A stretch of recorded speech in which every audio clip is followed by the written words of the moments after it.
The Indian Constitution clearly affirms India as a secular, socialist, sovereign and democratic republic, ensuring that its citizens get liberty, equality and justice.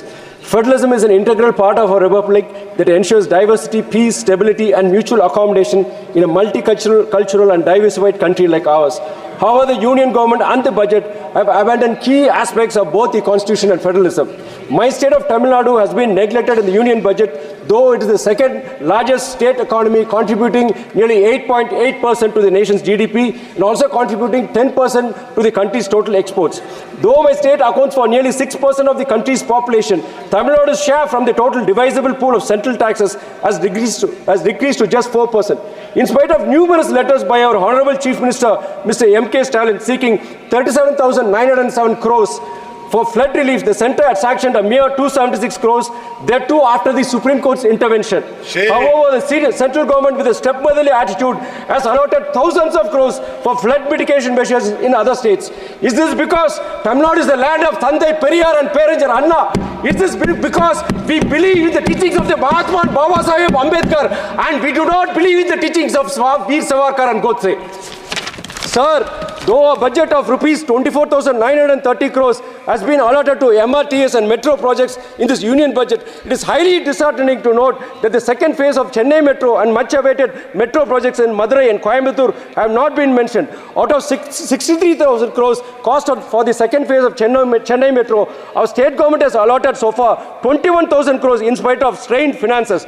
The central government has given not a single paise. Is this because Tamil Nadu denied BJP even a single seat? Trichy city, a central hub of our state, has also been denied the quick implementation of the metro rail project. Though detailed feasibility reports and detailed project reports for the Trichy metro have been undertaken in the past, there are no measures in this budget for implementing the project. Is this because Tamil Nadu does not believe in politics of hatred?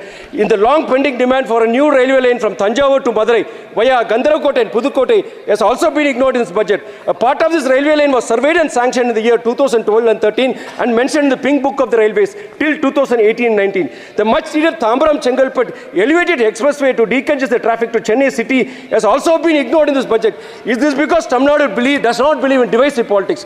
The union budget has not only neglected my state of Tamil Nadu, but also ignored the interests of the farmers, youth, poor and women of our country. The growing divide between the haves and have-nots in our country is alarming and shameful.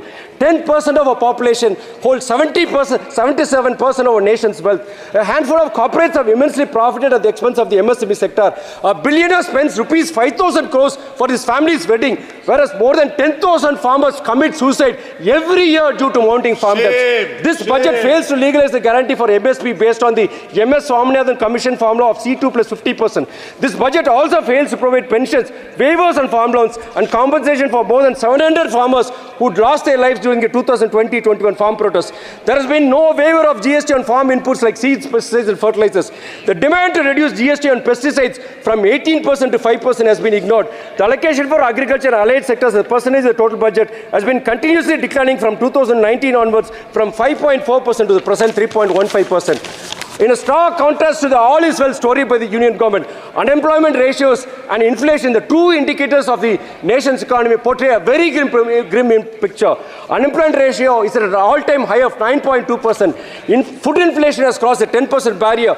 India ranks a pathetic 111 out of 125 countries in the Global Hunger Index.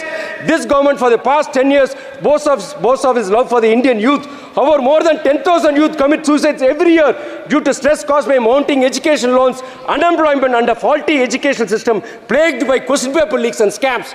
All the announcements in this budget about lakhs of crores allotted for upskilling and employment opportunities for the youth are nothing but false promises, just like the lie of doubling the farmers' income made in 2016 by this very government.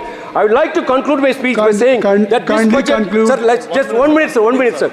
I would like to conclude my speech by saying that this budget is not a budget for the farmers, poor, youth and women. On the contrary, it is a budget that has been drafted to keep this government alive by appeasing its coalition partners. Likely it is called the Nitish Naidu budget.